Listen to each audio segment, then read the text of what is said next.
Bien, entonces continuando con el programa y ya ahora sí finalizando, recordarles a la gente que está circulando que esta feria FIC.emprende estará abierta en este espacio hasta el 28 de octubre. Así es que queda bastante programación todavía. Anímense a venir a dar una vuelta, después de comprar o antes de ir a comprar, pasar aquí a escuchar un poquito lo que está ocurriendo en una escena cultural nueva que se mueve comuna por comuna. Nos tocó en Estación Central. Ahora, prontamente del 5 al 19 vamos a estar en San Miguel. Me imagino que en Maipú el Letras van a estar por ahí también. Sí, Van a estar presentes. Qué bueno. Maipú el Letras va también a San Miguel. Así es que le invitamos a escuchar nuevamente con la obra La voz de los sin voz de Cristian Chiristrian. Es como el chiste de Juan Pablo López. Cristian Banker. Bueno, usted dígalo mejor. Sí, no, y voy a explicar el nombre y todo, no hay problema. Dejamos con usted entonces a Maipú el Letras. Muchas gracias. Qué bueno verlos de nuevo, hace mucho rato que no les veía. Porque, bueno. Buenas tardes. Público, si alguien se quiere acercar, por favor, pase a aburrirse acá a las sillas, no hay ningún inconveniente. Primero me presento, mi nombre es Rodrigo Varas. Generalmente firmo como Theo Inver o como Mito en mis novelas, pero en esta ocasión el nombre es Chiristian con CH, harta H intermedia.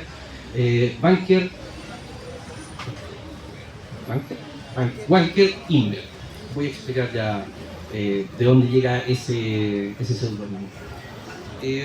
Soy escritor, soy novelista, en esta ocasión es una micronovela la que vamos a comentar, poeta también, cuentero, soy editor general en Editorial Q. Este libro de hecho va a salir a través de Editorial Q y tengo algunas publicaciones a la fecha. Tengo Lado A del 2016, un libro que está en el stand de escritores de MQ, mitad cuento, mitad poesía, donde lo tome, o sea, del lado que lo tome, lo va a estar abriendo del lado correcto el libro, en ese sentido es interesante. Lo que somos de 2021, una novela de ciencia ficción, Discursos Poéticos de 2023, Folletín del Plagio del 2024, y ahí tengo que agradecerle al señor Luis Achín de la SECH, porque esos textos salieron de su clase de tener que plagiar a otros autores. Y revista 11, entonces, de este año. Y ahora viene La voz de los sin voz y quiero explicar un poco, porque no estamos presentando el libro en físico, pero quiero explicar un poco de qué se trata todo este asunto de La voz de los sin voz. Como digo, es una preventa. Si ustedes ven el cartelito muy chiquitito que hay adelante en el atril, hay un código QR. De ese código QR usted lo lee y se va directamente a comprar la preventa, directo. Si no, puede también entrar a biolibre.cl/editorialQ y ahí aparecen todos los textos que tenemos hasta la fecha. Vamos a hablar un poco de la prehistoria de la novela. Hay que entender que dentro de la historia de esta micronovela, en 2018, se publica Los sin voz. Hay una novela previa a esta micronovela, que es una novela realista. Una novela que, por cierto, no existe. Está nombrada en el texto, está escrita por este autor, pero en nuestra realidad no existe. Esta novela, Los sin voz, se transforma en un bestseller en 2018. Y en 2019, de hecho, el autor, Chiristian, se convierte en candidato al Premio Nacional de Literatura, gracias a la novela de Los sin voz. Pero ocurren ciertas cosas entre medio, que es lo que esta micronovela va a contar. Y el año 2025, este año, este autor fantasma, este autor que no existe, va a publicar La voz de los sin voz, va a contar sobre la historia de esta novela que no existe, de Los sin voz. El autor, por supuesto, tampoco existe, Banker Inver, son personajes, e incluso quienes están nombrados dentro de la novela, que son personas reales, son personas que tampoco existen. Es decir, la Diamela El Tir nombrada en la novela no es la Diamela El Tir real. Christian Barken nombrado en la novela no es el Christian Barken real. Son personajes, y como son personajes me doy el lujo de hacer lo que yo quiera con ellos. Esta micronovela es la historia de una traición, de cómo el autor, Christian Banker Imber, es traicionado por aquellos a los que él les dio voz en esta novela de los sin voz de 2018. Ocurre, se publica esta novela en 2018, 2019 es candidato al Premio Nacional de Literatura, pero en 2019 llega el estallido social, llega la discusión constitucional, y todo eso es lo que nos va a contar esta micronovela. Ahora, antes de entrar a esos más detalles, quiero darle la palabra a quien me acompaña aquí, Maite Aravena. ¿Maite o otro nombre? Me pierdo con... Maite está bien. Maite está bien. ¿Se me escucha bonito? Sí. No se escucha muy fuerte. Sí, sí. ¿Se me escucha bien ahí? Sí. Yo estoy hablando a todo mi potencial de voz igual. Te coloco solo un poquito el micrófono porque... No sé si puedo hablar más fuerte de lo que estoy hablando en estos momentos. A ver, ¿ahora sí? ¿Se me escucha bonito? ¿Sí? Ahora sí. Ya. Maite es licenciada en literatura de la Universidad de Madrid. No es necesario mencionar la Perfecto, de una universidad X.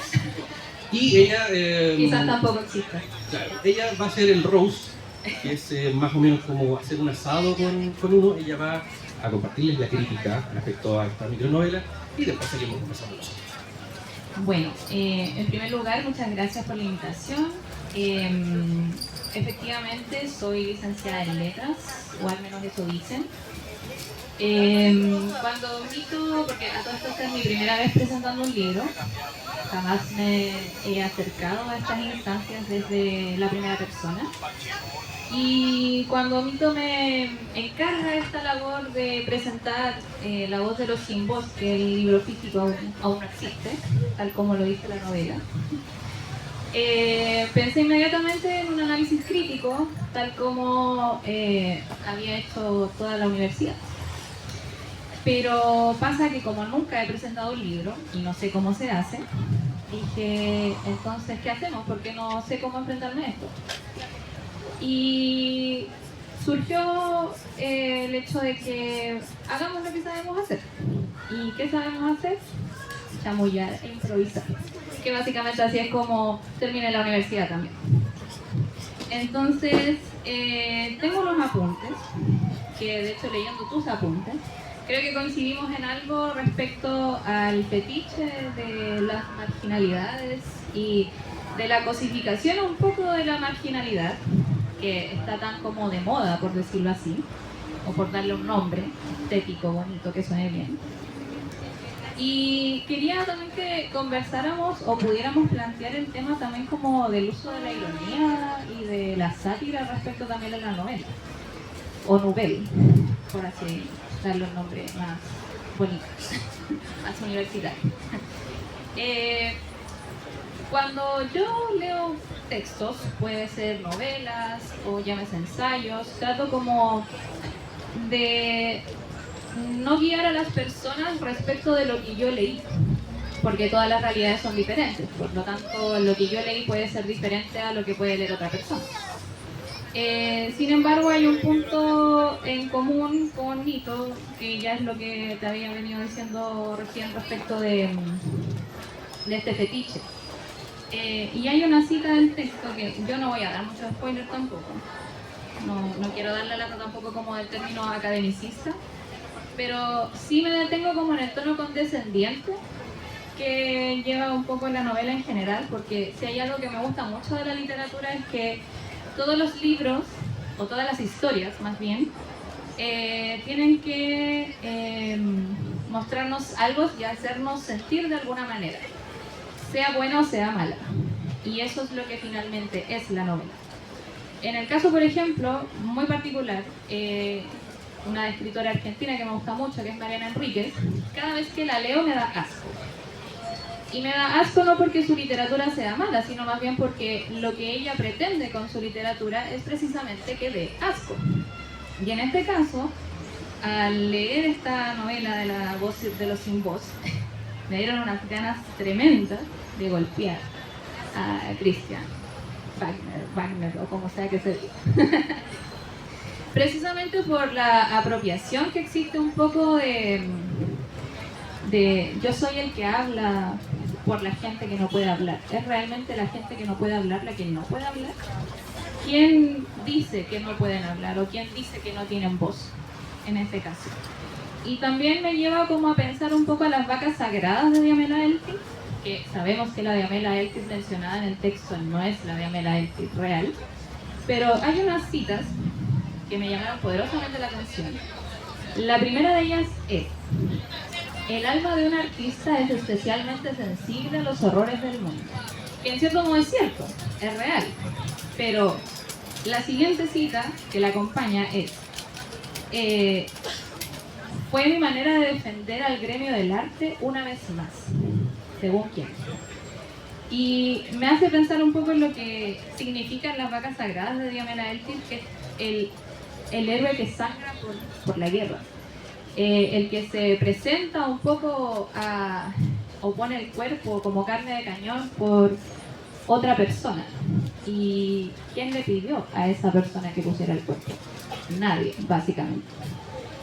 Y me gustaría mucho que habláramos de la sátira, porque eso también lo vinculo con el reciente Tiny Desk de 31 minutos, en donde mucha gente de la actualidad se enteró que 31 minutos era una sátira, lo que a mí me pareció muy gracioso, porque desde la introducción de 31 minutos todos sabemos que es una sátira. Entonces quería un poco que dialogáramos respecto a la apropiación de esta voz de los sin voz, a las dinámicas de poder que pueden existir en este texto real, no real, y cómo puede fluir la crítica social que hace el texto con la realidad misma. Porque finalmente podemos entender que quizás en la ficción esta novela no existe, o las cosas que se dicen en la novela no existen, pero ¿realmente no existe? ¿Realmente no han pasado nunca? ¿Será que no van a pasar jamás? Eso es como lo que me gustaría un poco conversar y dialogar al respecto. Una de las cosas que estoy buscando para ser súper preciso con la presentación es si esto era una sátira o una parodia. Se supone que en ambas hay una burla, pero que la parodia solo querría burlarse, así como el muro del Morandé, es burlarse de algo, y bienvenido sea, no es malo, pero es solo eso, es la burla. Y supuestamente la sátira sería una burla que pretende hacer una crítica o pretende hacer una reflexión para la comprensión de algún fenómeno. No olvidé lo que me dijiste primero, espérate, de nuevo. Que de todo lo que te dije. No, lo último, el tema en específico. De lo de la sátira y la relación de la ironía con la realidad. Como... Ya, perfecto. Entonces, en esta burla que quiere buscar una reflexión, hubo un texto en particular, y ya el concepto lo utilizó Maite, que es el de el fetiche de la marginalidad. El fetiche de la marginalidad es un libro escrito por César González, poeta argentino. Camilo Plagiakis es un seudónimo, y él, a propósito del fetiche de la mercancía de Marx, hace una reflexión de cómo el poder fetichiza a lo, en teoría, marginal, a lo que no pertenece al poder, para burlarse de él o para disfrutarlo incluso, pero siempre de lejos.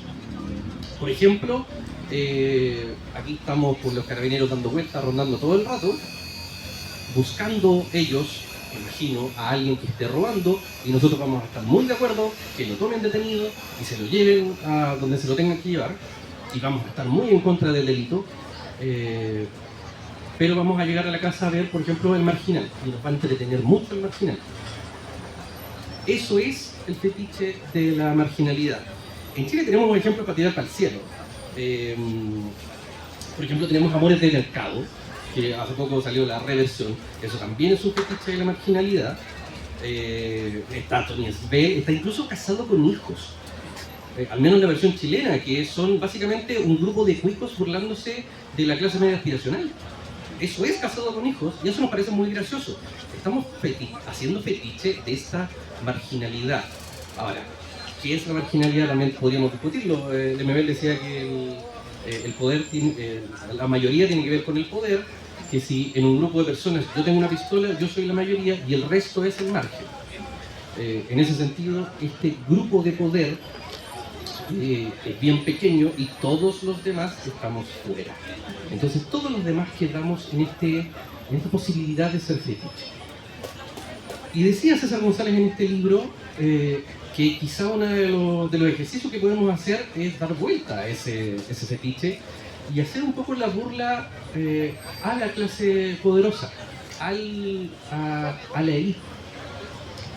Y hacerlo en este caso a través de esta novela que no existe, Los Simbos, que en realidad, como dices tú, como que también existe. No existe, claro, Los Simbos como tal, pero existe El Roto de Joaquín Eduardo Bello, existe El Infarto del Alma de Benjamín Ortiz, existe Matadero Franklin de Simón Soto, que vivió toda su infancia en La Reina, y de pronto dijo, oye, vamos a escribir de Matadero Franklin. Bueno, y José Donoso también, con toda la literatura que escribió respecto de los márgenes más abismales que pueden existir en el Chile de antaño. Claro, entonces es un ejercicio que siempre se hace, al menos en la literatura nacional se hace siempre. No quiero decir que lo hace todo el mundo. De hecho, creo que uno mismo está muy al borde de hacer eso en algunas ocasiones porque ve la injusticia de allá. Quiere hacer algo con la injusticia de allá y denunciar la injusticia que ve. Pero cuando uno lo hace desde lejos, probablemente está haciendo fetiche. Entonces, sí, no existe Los Simbos, no existe esta novela escrita por Christian Banker Kinder, pero existen novelas, existen libros que ya hacen esa función. Por eso no se necesita escribir Los Simbos. Yo en algún momento lo pensé. Dije, ¿y qué pasa si escribo Los Simbos como un extra del mismo libro, por último, un apéndice? Pero no es necesario, porque ya existen libros que cumplen esa función de fetiche de marginalidad. Igual me pasó mucho a lo largo de lo que leía, está como en situación de rabia, podría decirse. Porque básicamente yo también escribo y estoy rodeada de personas que escriben y que probablemente no todas somos de las élites, de hecho no lo somos. Estamos como jugando este papel de la autogestión incluso. Y esa apropiación de yo te voy a dar voz porque tú no puedes hablar o porque tú no tienes los medios, me pasa mucho como esto de que rabia. Que rabia que te apropias de algo que nadie te pidió, principalmente. Y sobre todo porque, claro, como son las élites, también me acordaba mucho de la entrevista que tuvo este señor Cristian con Bolaño, en donde Bolaño siempre le dijo que no, solamente para ridiculizarlo. Entonces, el papel del ridículo también a lo largo de la novela juega mucho. Entonces quería saber también como qué papel juega la narrativa en este caso respecto de la crítica social. Yo creo que la crítica social siempre está, y sobre todo tomando un personaje como Christian Barken, que es muy criticable en muchos aspectos y lo era antes del estallido social y antes y lo sigue siendo, pero no es que de pronto nos apareció con el estallido social, no es que se transformó en un tipo criticable a propósito del estallido o a propósito de los procesos constituyentes. Dentro de mi planificación lo tenía Luis Hachín, lamentablemente no está en este momento porque quería que él estuviera. Pero yo tuve la posibilidad de conocer a Christian Barken en persona en 2018, cuando este señor, me parece que Luis Hachín era jefe de carrera, o iba saliendo de jefe de carrera y entraba a Román, no me acuerdo cómo era ese asunto, pero estaba en eso. Y llevaron a Christian Barken a la Universidad de Santiago del Frente a abrir el año académico. Era el mismo día que tocaba Rey. Y nos da una charla de que como él había visto que se perdían los valores democráticos y los valores literarios, que antes él podía sentarse en una mesa gigante a compartir con personas que pensaban diferente, y que incluso, y aquí venía la parte literaria, que incluso por ejemplo, un Larraín, no me acuerdo qué Larraín nombró, se ponía de pie y empezaba a recitar poesías de Neruda de memoria. Ese era su concepto de democracia. Y yo, ya chato mientras lo escuchaba, no encontré nada mejor que escribir un poema que lo leí al final, que se llamaba El Pajero, a propósito de que un poco hablar de literatura es pajero, y un poco también que Warken, se escribe muy parecido a Wanker, que es pajero en el sentido onanista. Entonces, de hecho, ese Wanker de este seudónimo va por ahí. Wanker es un pajero. Y por alguna razón que yo no comprendí, nadie más, excepto Cachín, que fue el único que me hizo un comentario de te pasaste así como en mala, como la cagaste, todo el resto le encantó. Tanto así que Christian Barken me sumó al almuerzo que tenían preparado, y yo terminé almorzando con Christian Barken escuchando una historia de un filósofo que contestaba el teléfono, decía no sé qué cosa, remataba con una frase en francés y se cagaba de la risa. Y el resto mirábamos, aparte de no saber francés, digamos, pero mirábamos y decíamos, ¿qué puede estar hablando? Entonces, este Christian Barken, que es como la figura, y de hecho es la imagen de la portada, que además en esa ocasión cuenta cómo él fue el responsable de que a una persona que estaba sentada en esa mesa la tomaran detenida en dictadura, porque él le convenció de salir a marchar, y a esa persona la tomaron detenida y a él no. Y a esa persona yo no sé qué le hicieron, no contaron detalles, pero se entendió que había sido complicado. Entonces este Christian Barken, criticable, otra vez no aparece en el estallido, no aparece en el proceso constituyente, viene de siempre, viene de las entrevistas con Bolaño, o sea que te vuelve Bolaño, ¿cachai? Es como que te vuelve Jodorowsky, ¿cachai? Pero también en entrevistas con Jodorowsky, y entrevistas con bla bla bla bla bla, y entrevistas, ¿cómo decirlo? Soporíferas, por decirlo menos. Y con esta visión siempre del arte como una cuestión externa a la sociedad y fuera, y que nos eleva, y no sé, yo... Muy aristotélico totalmente todo desde la sociedad de fuera y la ultratumba. Y no solo aristotélico, aristocrático, profundamente. Entonces, siempre como... y con esta idea de que hay que acceder al arte. Que el arte, lo que contábamos delante, eso que hay que escribir para los jóvenes, no, esta es la postura contraria. A los jóvenes hay que enseñarles a leer Neruda. Porque hay que enseñarles a leer Neruda. Hay que enseñarle a leer, hay que enseñarle a disfrutar. Y si quiere leer a Neruda, bacán. Si no lo quiere leer, bacán también. Pero esa idea tonta de que tenemos que meter a la fuerza a esta elite de la literatura, que puede ser muy buena. Yo no estoy cuestionando los poemas de Neruda como persona a un podio, pero me parece que sus poemas en general son buenos, bastante buenos. Pero aún así, esta idea constante de que hay que meter a la fuerza a estos grandes literatos, ¿por qué? ¿Por qué? ¿Por qué no hacerlo al revés? ¿Por qué siempre es el grupo iluminado el que me viene a decir cómo hay que leer, qué hay que leer, qué es lo bueno? Y sobre todo para nosotros que somos profes, que nosotros estamos en esa línea, que es lo más terrible. Nosotros estamos en esa labor de decirle al resto qué tiene que leer. Entonces hay que ser muy cuidadosos. De ahí viene la crítica social, de ahí viene esta imagen de Christian Barken, que es el personaje parodiado, no es el único, pero es el gran personaje parodiado en la micronovela, porque representa una idea de élite, pero además una élite que no viene de la derecha, es una élite que viene de la izquierda, es una élite que viene de las ideas rusas, por ejemplo, de los soviets, de que hay que educar a los ignorantes y hay que enseñarles cómo ser el nuevo hombre. Esa es una idea de izquierda. Aparte no es una figura que esté fuera de la izquierda, está en la izquierda. Es, para mí, lo peor de la izquierda, pero ha sido lo que ha gobernado la izquierda años y años y años. Pero viene de la élite, viene desde esta idea de que la élite es la mejor, que la élite debe llevar. Y digamos que la élite no ha sido la que nos ha llevado a un puerto, al menos hasta ahora.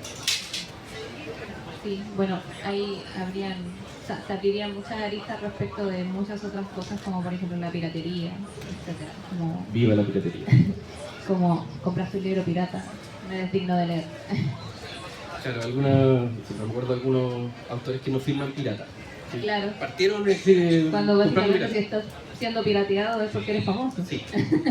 Como lo que dijo Linabel hace muchos años atrás. Sí, también me llama la atención como el hecho de que hayas escogido la sátira para poder manejar la narrativa de este texto. Como, ¿por qué no hacerlo interpelándolo directamente? Me imagino que eso es una decisión consciente respecto de la novela, pero que me gustaría saber por qué se me da fetiche. Me pasa en general que la poesía la escribo más desde la guata y por lo tanto puedo escribir poemas contra Christian Barker sin ningún problema y puteándolo directamente. Pero como con la narrativa soy más racional, ya no me resulta esto de hablarle directamente.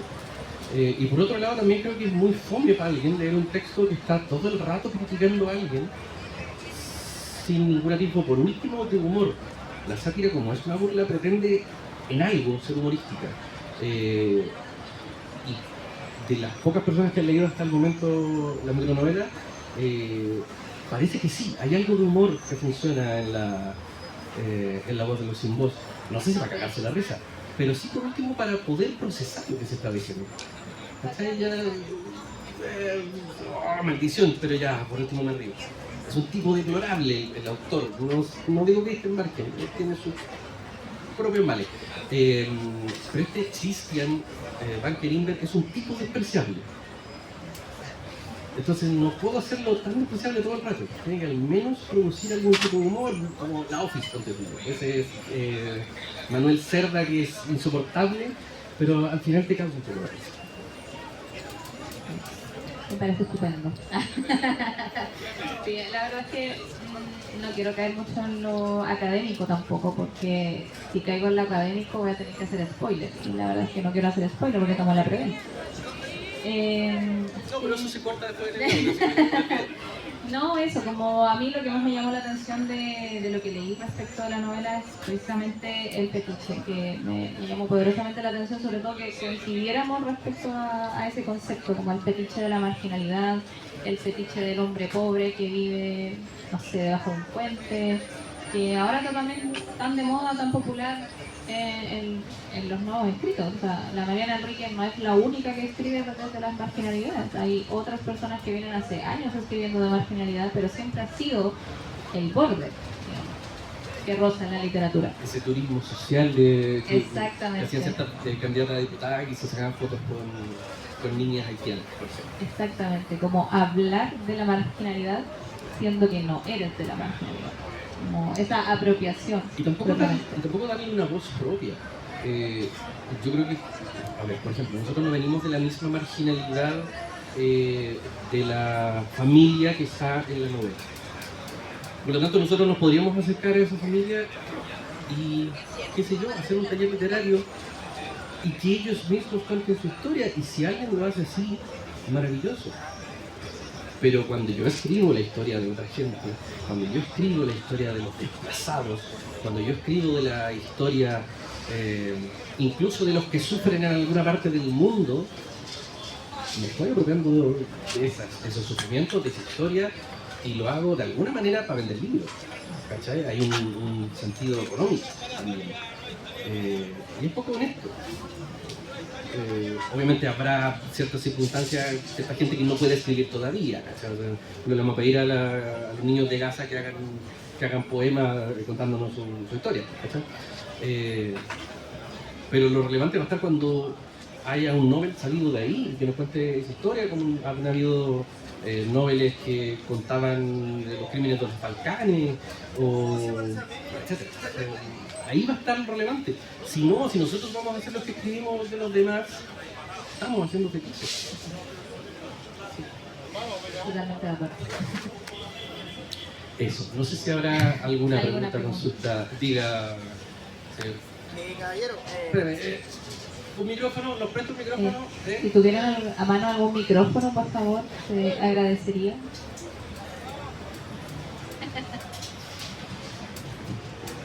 Muchas gracias. Sí, aquí somos todos amigos, entonces nos preguntamos entre Sí. nosotros, nos preguntamos entre Pero nosotros. hay una cosa interesante que dijiste una coña hace poquito, que esta cuestión del determinismo social, que estaban hablando de este fetichismo por la masculinidad, que hay un dejo de poca honestidad, ¿cierto? Y me queda la sensación que buena parte de la literatura canónica chilena sería poco honesta, Absolutamente. muy poco honesta. O sea, hay temas comunes en la literatura chilena que son cosas, lo hemos conversado en otras ferias, ¿cierto? Cuando compartimos el puesto, que son como lugares comunes. Primero, hablar de la memoria, dictadura, ¿cierto? Que es como un lugar común, pero que a mi juicio es importante, ¿ya? Pero es un infaltable. Y lo otro, el cuico hablando de los pobres. Entonces, ¿por qué Chile, al cabo de 2 años de república, no puede dejar el cuiquerío de manosear a los pobres a través de la literatura? ¿Por qué no lo logra? ¿Por qué no se supera? Yo creo que porque vende. Así de simple, y creo que hay mucha gente. De hecho, hay un personaje así en la novela, que es referencia a una persona que nosotros conocemos, que le encanta, pertenece a esta marginalidad y le encanta que llegue este autor a decirle cómo tiene que escribir, a contar su historia. Finalmente, muchas veces se compra un libro por el autor, se compra un libro porque alguien es conocido, y no salimos mucho de ahí. Quizás con una sociedad más literata podríamos romper un poquito esa hegemonía de poder. Pero por ahora no, creo que no, y creo que tiene que ver con eso, con que gusta, sigue gustando. Sigue esta idea, mira, profes de lenguaje, sigue esta idea de que hablamos mal. Y si yo pienso que hablo mal, necesito que otro venga a hablar conmigo. ¿Cuántos cabros no nos dicen eso? No, es que nosotros sabemos que hablamos mal. Entonces, si están convencidos de que habla mal, obviamente no van a querer escribir, no van a querer leer a alguien que escriba como ellos. Van a buscar a alguien que hable bien, lo que signifique eso. Y esa cosa, por ejemplo, ¿tú piensas que es una cosa estructural o aspiracional? O sea, ¿viene por un tema de estatus, por un tema de cultural o por un tema de que sencillamente es lo más fácil para ti? Yo creo que viene de un estatus lingüístico. Aquí nos metemos en la sociolingüística, qué fome. Pero yo creo que es eso. Insisto, nos han dicho tantas veces que hablamos mal, tantas veces hasta el cansancio, que en las poblaciones se habla mal. ¿Hay cachado cuando muestran en estos videos de gente pobre de los 80 que hablaba como con mucha conciencia social y mucha claridad y con bla bla bla bla bla?